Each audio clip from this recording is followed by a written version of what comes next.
right, so day 11, 12. I was feeling really good this morning, really good. I posted the documentary up until this point, and I was feeling really good, but now I'm like achy again. I haven't been achy since the beginning, so I'm really achy. Got a headache back again, fatigued again. This is crazy. Bummer. I'm feeling really tired. So I kind of took a dive again. I'm blessed that I had a great morning. It's a little after 4 o'clock on Thursday at the time of this recording. And I still don't have answers. I had finally fallen asleep to get some rest, but I can't turn my ringer off because I'm just waiting day in and day out for a call to come that's not coming. And then I had a phone call come in for something totally not related, and it woke me up, and now I'm not getting that rest. I'm just tired, just really tired. I'm breaking down at this point. It's almost the 7th sundown. Full 7th sun-ups and sundowns, and I've been away from my family. Kevin's frustrated at this point, and I'm so alone. We're separated, and if they say it's negative, I could have been around my family this whole time. Like,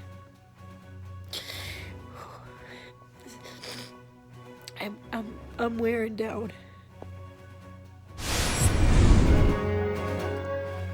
Day 8. Day 8. Being away from everyone and everything, family, even my dog. Day 8. I get that this is something we weren't prepared for, but 8 days and I don't have any answers. The coughing has definitely gotten better, so that's awesome. 2 days now of not having to, just a little coughing as I fall asleep, and 2 days of waking up and not coughing like crazy. So that's awesome. My heart still does this weird fluttery thing sometimes. So, and I stopped taking the medicine just in case it was the medicine. So hopefully that's not something new. I'll keep you posted. It's warm outside right now, so the windows can be open. It's not rainy. Oh my goodness. It's so... I can't wait to be outside again. It's so amazing. Fresh air. What's going on? I get to see my kiddos and my puppy. And Kevin was out here. He went back in for a minute. Hey guys, and we're getting to talk. We get to see him play. Yeah, and you're swinging. It's nice to be outside, huh? Nice chat. You turned your glove. It's like you woke up a champ this week. Yeah. Keep away from the dog. This is a great way to get him some exercise. What about the goalkeeper? Oh, so you found gold and now you're taking it to the goalkeeper? Yeah. Okay. All right, it's almost the afternoon, day 8 of quarantine. I just had some normalcy by being able to get on a call with some of my team and talk about some really cool things coming up, so that was exciting. It was hard because as I talk, I get short of breath really easy right now. I don't have any assistance with my breathing right now. I have an inhaler, but I have not been using it because I was worried that was actually making me feel worse. So I'm just waiting for some answers. It's day 8, it's almost midday, day 8. I still haven't gotten a phone call. I spent my morning trying to continue to get help and answers and continue to be told I'll get phone calls back and continue to have radio silence. So that's where we're at. I'm tired, but I'm not completely wiped out. It's not quite noon yet though, and that 1 o'clock time seems to have been my point. Spoke with the hospital, as I pretty much said I was gonna call every hour. Because nobody was calling me back, so I finally just said I'm just gonna keep going back every hour. To which I was basically told that they really have no way of knowing.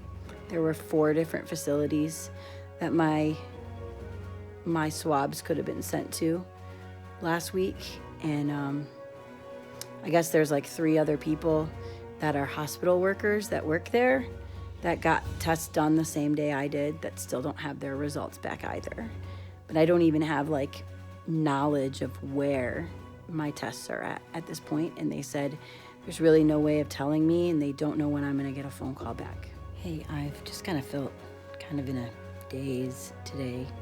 Thought maybe it was just because, I've been cooped up for 8 days, but I continue to have some more heart issues, and I'm no longer taking any of the medication that could have maybe been causing the heart stuff. So I have finally been in contact with my doctor, and I have certain criteria that I may have to return to the emergency room because of. I had a friend need to go out and get me a BP cuff, and I'm monitoring it and reporting that to the doctors. So that's where we're at, but I'm gonna be honest, it's pretty scary at this point. That's pretty scary. So just gotta give it all to him and give it all to everybody else that's praying, and it'll all be okay, but it's a little scary right now. So I woke and the heart thing's just still going crazy. I've met the requirements multiple times for when I was supposed to go to the emergency room, according to my doctors. So I am geared up. I'm getting some gloves from the Doc McStuffins kit because I don't have any medical gloves. I've got a little bag packed, and I'm getting ready to go to the hospital, to the emergency room. At the hospital, they took me back to a room right away. They're going to bring me a commode so that I'm able to go to the bathroom because I can't leave the room now. And I'm scared. I'm alone. See my green dot. All right, I just met with the doctor. He came very quickly after I arrived at the emergency room. The really, really good thing that he said is that my oxygen levels are remaining really well. So that's a good thing. We're gonna just check my heart, do an EKG, just to really make sure that things are okay, that because I'm healthy and because I'm young, that my pulse can be more susceptible to these highs and lows that I'm experiencing. And because I'm so fatigued and drained from the sickness, I'm more aware. Usually we're not as aware of these fluctuations, but because of the rundown of my body, I'm more consciously aware of these spikes and changes. So hopefully that's good news. He said they'll probably send me out with some kind of monitor, but they want to keep me here for a little while and do these tests and make sure that everything's okay.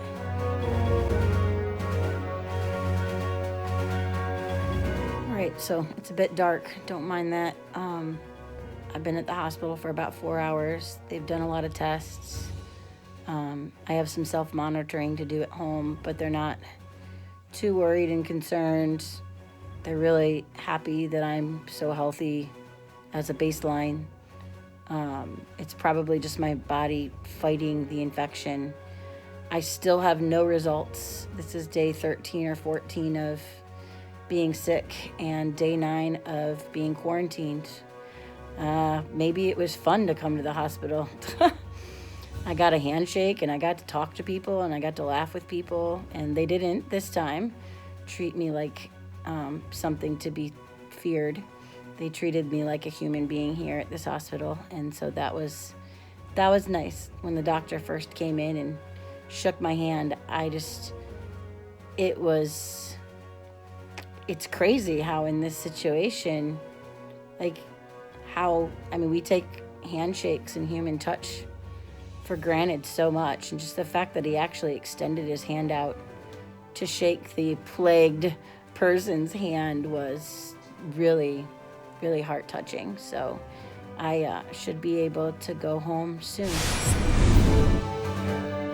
It's day 10 of quarantine. Day 14, 15 of being sick. The cough has almost gone away completely. I have the other stuff going on with the heart. Still racing sometimes, and then chilling out, and then racing. But most pressing right now is I have a huge headache and tons of pain in my neck and in my head. And I haven't been taking Tylenol. I mean, ibuprofen, because they say not to take that, but that's actually something that really is helpful for my pain. So that's where we're at this morning.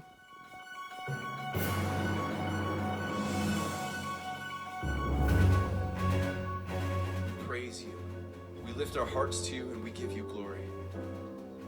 And even if you don't save us the way that we expect, we will not turn from you, God. We will seek your face because we know that we have hope in you, God.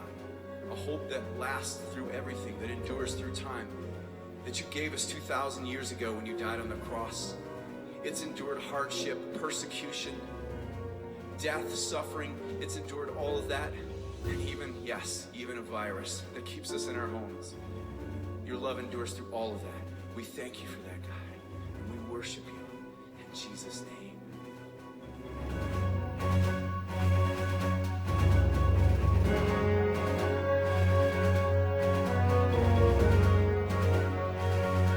Okay, so later in the day, on day 10, I can definitely feel the respiratory thing pretty much gone. I mean, there's still the occasional cough like I've been saying, but I can feel it going.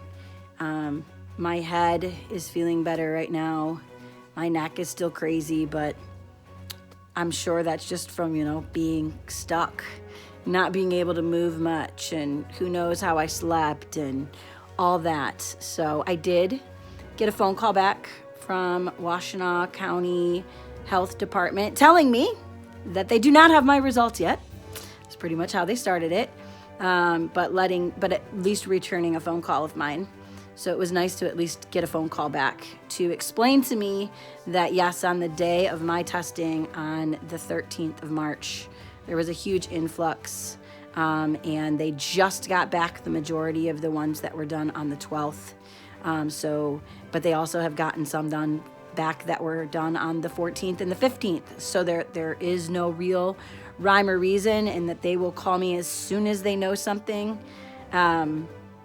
She kind of gave hope that it was negative, but then I'm kind of thinking, well, I could have been out of this room, and still you come back to, if it's negative, what on earth have I been going through for the last 14 or 15 days? I mean, I'm somebody who just doesn't really get sick.